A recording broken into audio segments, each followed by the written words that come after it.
días. Aquí Juan Moreno, médico, ¿ok? Y quiero hacerles llegar pues aquí un algoritmo básico para la lectura del electrocardiograma. Esto es para complementar lo que ya muchos de nosotros ya sabemos, ¿ok? Y quizás para organizarse un poco, ¿no? Entonces, comenzamos. La lectura del electrocardiograma tiene que ser sistemática para llevar a cabo un mejor diagnóstico, ¿no?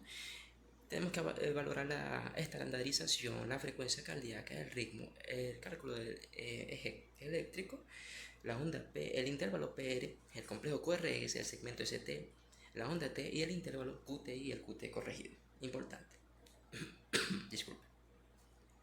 La estandarización no es más que la velocidad de movimiento del papel, ¿ok? Que tiene que ser en 20 milímetros por segundo y una amplitud de 10 milímetros, ¿ok? Esto, ¿para qué? Para llevar a cabo una mejor lectura e interpretación de lo que se va a registrar en el papel, ¿ok? Para entonces ya poder diagnosticar mejor, porque se pueden enmascarar algunas patologías si esto está alterado. Es cierto que muchos electrocardiogramas ya vienen bien estandarizados, sin problema, pero es bueno observar por si hay alguna sorpresa. Entonces, la frecuencia cardíaca. En la frecuencia cardíaca tenemos que valorar primero si el ritmo es regular o es irregular, o sea, la secuencia que tiene. Si es regular, podemos implementar dos fórmulas sencillas. 1500 entre, no es por ahí precisa, es que es de por, no, es entre, ok. 1500 entre el número de cuadritos pequeños que existen entre un R y otro R, los cuadritos pequeños. Eso, el resultado va a ser la frecuencia cardíaca. Ahora, 300, la otra fórmula, 300 entre también, no por entre, el número de cuadritos grandes entre R y R. Esto también les va a dar una frecuencia cardíaca aproximada. Eso sí es regular. Ahora, si es irregular, ¿qué podemos hacer? Hacer un trazo largo, un trazo de 6 segundos, ¿verdad? Y vamos a contar en ese periodo de tiempo, esos 6 segundos de trazo, vamos a contar el número de R's que hay y ese número de R lo vamos a multiplicar por 10, o podemos hacer un conteo de las R en decenas, es decir, cuando comenzamos con la primera R, en vez de decir 1 decimos 10, entonces 10, 20, 30, 40, 50 y así vamos a tener el valor de la frecuencia cardíaca. El ritmo es básicamente saber identificar si es sinusal o no es sinusal. Ahora, para saber qué es sinusal, basta identificar la onda P. Usted vio onda P en el electro. Ese ritmo es sinusal. Y toda alteración que aparezca va a ser una arritmia sinusal. ¿Ok? El cálculo del eje. Este es un cálculo rápido. Aquí vamos a tomar en cuenta las derivaciones de estándar 1 y la IABF. Si esa derivación 1 y ABF están positivas, el eje es normal. Si ambas están negativas, el eje va a ser extremo, una desviación extrema. Si derivación estándar 1 es negativa y la ABF está positiva, se trata de una desviación a la derecha. Y si la derivación estándar 1 está positiva y negativa ABF, entonces tenemos que valorar también la derivación estándar 2, donde si esta también es positiva, al igual que la derivación estándar 1, va a ser normal el eje, pero si esta está negativa, entonces el eje va a estar desviado a la izquierda. Ahí hay un esquema abajo que les puede ayudar.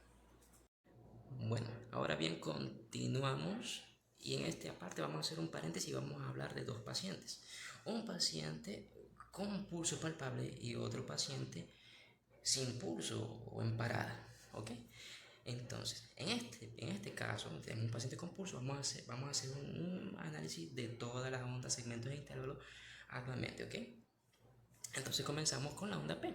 Ahí tenemos la onda P, estamos viendo ya, un momento, aquí un poco, eso.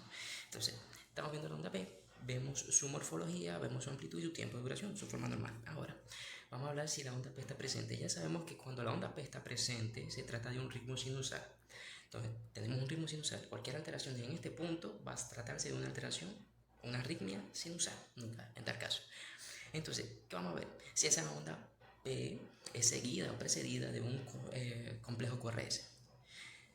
Si es así, tenemos que ver su morfología. Nos podemos conseguir dos formas.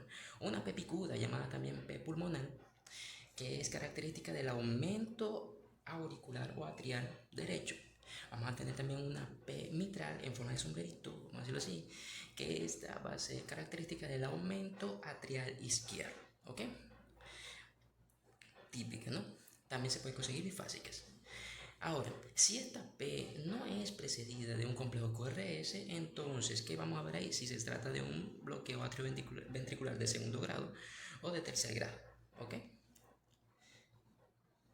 Aquí, la onda P, la onda P ausente. En este caso, no hay onda P. ¿Qué vamos a ver?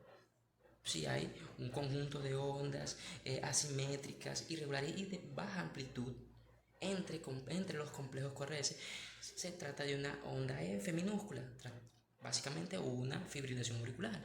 Ahora, si vemos ondas en sierra, en dientes de sierra, o sea, con amplitudes bien fijas, equidistantes, se trata de ondas F mayúsculas, es una fibrilación auricular, disculpe, fibrilación auricular.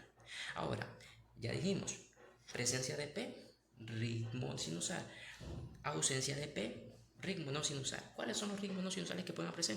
Un ritmo juncional, donde la P va a aparecer plana, mejor dicho, no hay P, es una línea isoeléctrica. Un ritmo nodal, donde la P puede aparecer negativa, porque el impulso viene de ahí atrás, o sea, más adelante.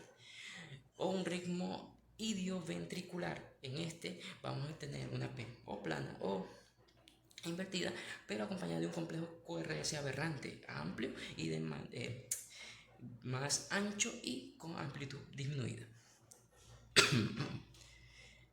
Entonces, ahora vamos a hablar del intervalo PR. El intervalo PR nos interesa si es corto o estrecho o largo, prolongado.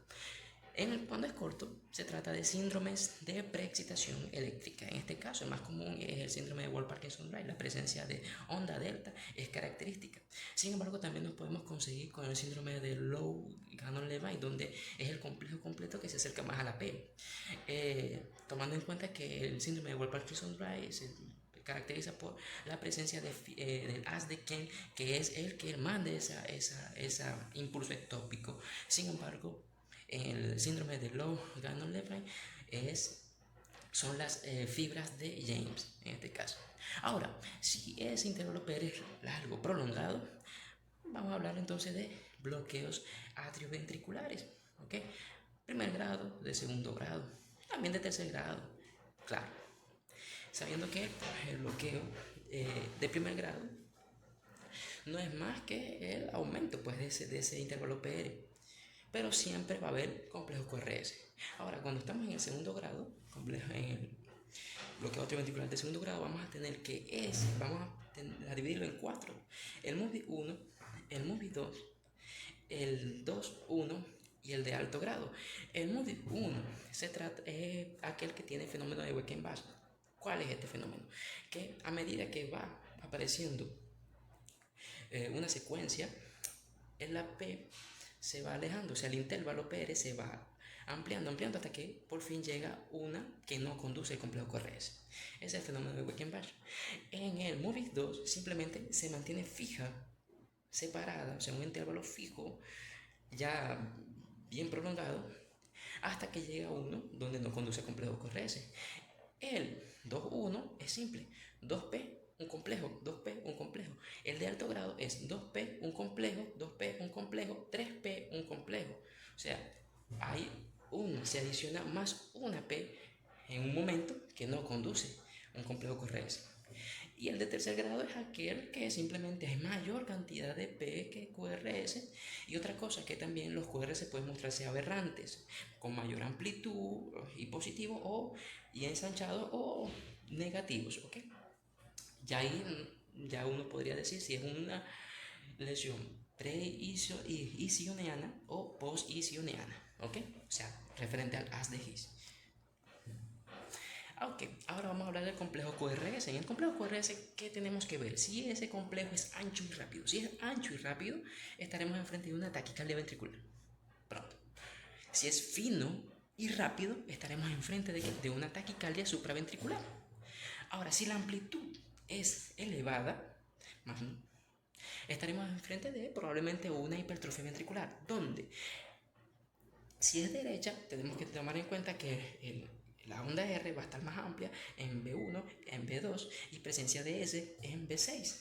Ahora, si es izquierdo, tenemos que tomar en cuenta que en B1 va a haber una S bien pronunciada, mientras que en B6 y B5 la R va a estar bien pronunciada. ¿Ok? La suma de estas dos, mayor de 30 milímetros, va a dar claramente una hipertrofia ventricular izquierda. Ese es el, según el índice de Sokolov-Lyon. Entonces, complejo QRS, continuando aquí, pero con una morfología aberrante. Tenemos, hay varias, pero las más comunes, podemos hablar de estas acá.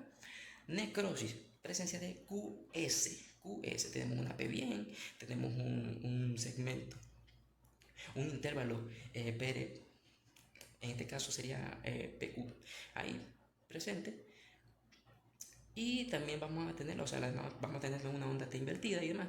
Pero bueno, no tenemos R, sencillamente, es QS.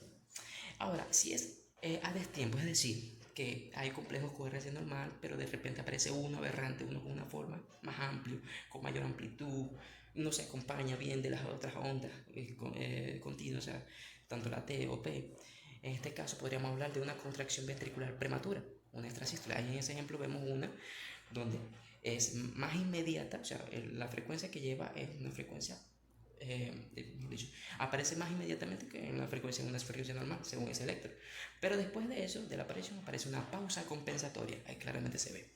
Ahora, si es continuo, si esta morfología aberrante es continua, estaremos enfrente de qué? De posiblemente un trastorno de la despolarización. En un trastorno de la despolarización, ¿qué vamos a ver? Si es un bloqueo de rama. Nos vamos a encontrar con los bloqueos de rama, tanto derecho como izquierdo. ¿Okay? Entonces, acomodamos un poco acá. Opa. Ahí. Entonces, el bloqueo de rama derecho se caracteriza ¿por qué? Por la presencia de otra R, una R'. Entonces, básicamente es un RSR'. ¿Ok? Mimetizando una oreja de conejo. Ahora, en el bloqueo de rama izquierdo, lo que vamos a ver es también, o sea, para verse como un QS, parecido a un QS, ¿verdad? Solamente que se acompaña entonces de un ST elevado y oblicuo ascendente, ¿ok? Ese característico de, o sea, amplio, claro, los dos van a estar bien amplios, o sea, van a estar ensanchados, van a ser anchos, y en este caso va a mimetizar un conito de lado, ¿ok? Eso para tener un recurso para identificarlos, ¿no? Ah, claro, también existen patologías muy poco frecuentes, ¿verdad? Pero pueden aparecer donde ocurre un trastorno de la despolarización alternante, un bloqueo de rama alternante, donde puede aparecer de repente un momento un bloqueo de rama derecho y después un bloqueo de rama izquierdo y volver para el derecho y otra vez al izquierdo y así, ¿ok? Entonces, ahora, con respecto al segmento ST, lo más frecuente que podemos buscar allí es si es con respecto a la línea isoeléctrica, si está por encima o por debajo, o sea, supra o infradesnivel. Aquí vamos a encontrar mayormente indicadores propios de isquemia o hasta de infarto agudo de miocardio. ¿Okay? Ahora, con respecto a su duración, si es corto o si es largo. Si es corto, es típico para conseguirlo en trastornos del calcio, básicamente cuando el calcio está elevado, una hipercalcemia. Si es largo, es lo contrario, es una hipocalcemia. Tomando en cuenta que también las intoxicaciones dietéticas, este segmento también puede estar acortado. Solamente que en esa intoxicación también la onda T también va a estar invertida, o puede estar invertida. Continuando en el segmento ST, aquí les muestro otras, digamos, alteraciones que pueden dejar aumentar el nivel, o sea, un supradesnivel. El infarto agudo miocardio lo vimos, la pericarditis que va a ser un poco más cóncava, la repolarización precoz, que vamos a ver una línea, una ST, supradesnivel ST, pero oblicuo y ascendente, al igual que en el bloqueo de rama izquierdo, ya lo habíamos mencionado. En un aneurisma, en el síndrome de Brugada, pero en este caso va a ser oblicuo descendente. Y en el ritmo de marcapaso, además también en el aumento de la presión intracraneal. Onda T. En la onda T importante, que vamos a ver la onda T, si esa onda T es invertida, si esa onda T es aplanada o si es acumulada, o sea, bien, con una amplitud bien aumentada. Si es invertida, ¿qué podemos encontrar ahí? Isquemia o hasta infarto. Mayormente estas isquemias subepicárdicas. ¿Cómo las vamos a ver en el electrocardiograma? onda descendente como la ascendente van a ser simétricas o su relación va a ser casi igual, ¿ok? Para poder identificar por qué. Porque la sobrecarga ventricular izquierda, esa onda T va a ser totalmente asimétrica, o sea, ese onda descendente con respecto a la ascendente va a ser totalmente, no va a tener la misma amplitud, como vemos en el ejemplo, acá, la sobrecarga ventricular izquierda. Ahora, en las aplanadas, sabemos que se puede acompañar con una onda U, y eso es típico de la hipocalemia, una disminución del potasio, trastornos metabólicos, ¿no? Entonces, ahí vemos una electrocalemia como una hipopotasemia moderada, ya que la severa vamos a tener una depresión, básicamente, no solamente del ST, sino también la onda T va a iniciar desde abajo a intentar llegar a la inicio eléctrica, ¿okay? Y después forma la onda U. Ahora, acumuladas o con gran amplitud, aquí vamos a tomar en cuenta dos importantísimas: la isquemia aguda subendocárdica, en este caso vamos a ver una onda T bien amplia, una amplitud bien elevada, pero también su tiempo de duración va a estar aumentado, ¿ok? Vean el ejemplo, está aumentado, incluso está más que el complejo QRS. Ahora, en el otro ejemplo, que es la llamada T en tienda, es típica de la hipercalemia o aumento del potasio, ¿ok? ¿Qué vamos a ver aquí? También una T con gran amplitud, pero el tiempo de duración es más estrecho, ¿ok? Importante para diferenciar una de la otra. Ahora, el intervalo QT y el QT corregido, importante aquí, que hay veces que el intervalo QT se enmascara y uno no es capaz de identificar bien si está acortado o aumentado. Entonces, ante la duda, se hace o se lleva a cabo la fórmula de Base, donde el QT corregido va a ser igual al QT en segundos entre la raíz cuadrada de RR también en segundos. Ahora, ¿cómo sacamos ese QT en segundos? Bueno, sabemos que cada cuadrito pequeño en tiempo equivale a 0,04 segundos. El número de cuadritos pequeños, o sea, por ese tiempo va a ser el tiempo que dure ese intervalo, cuando estamos marcando según el ejemplo. Lo mismo con la distancia entre R y R. Los cuadritos pequeños, por el valor en tiempo de cada cuadrito pequeño, va a dar el tiempo que corresponde. Al sacar la raíz cuadrada de 0,88 va a ser 0,9380, vamos a decirlo así.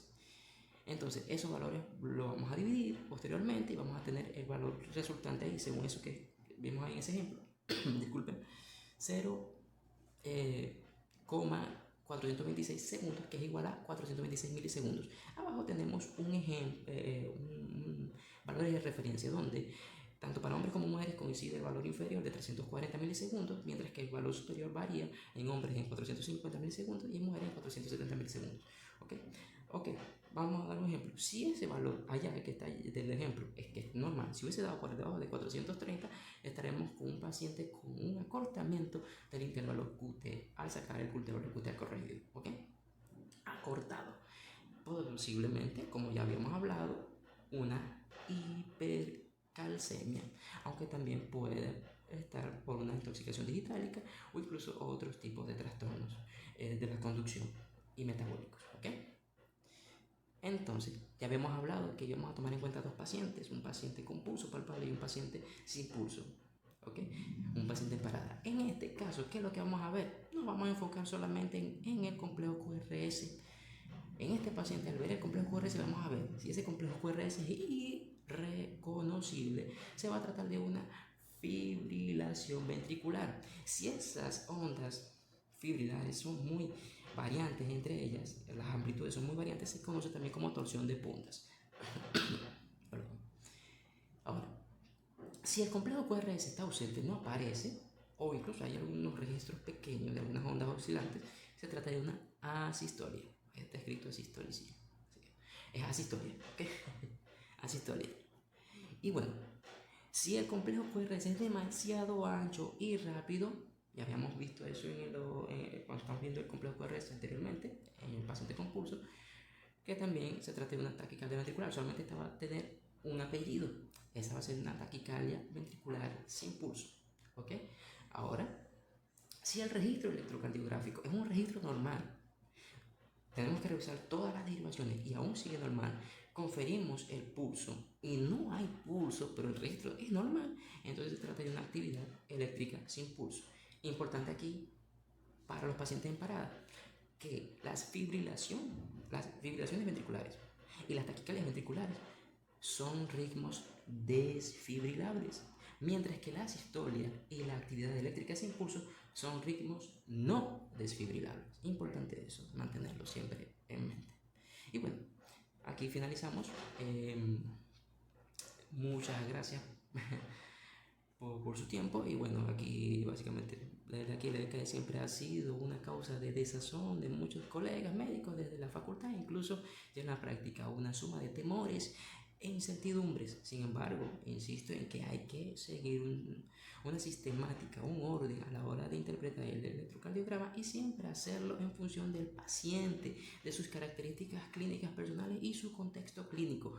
Les aseguro que hacer una rutina de ese tipo les debe dar una gran satisfacción y seguridad a la hora de diagnosticar y tratar a esos pacientes. Está de más decir Dios les bendiga, ¿no? Y bueno, mucho éxito. Muchas gracias por haber escuchado.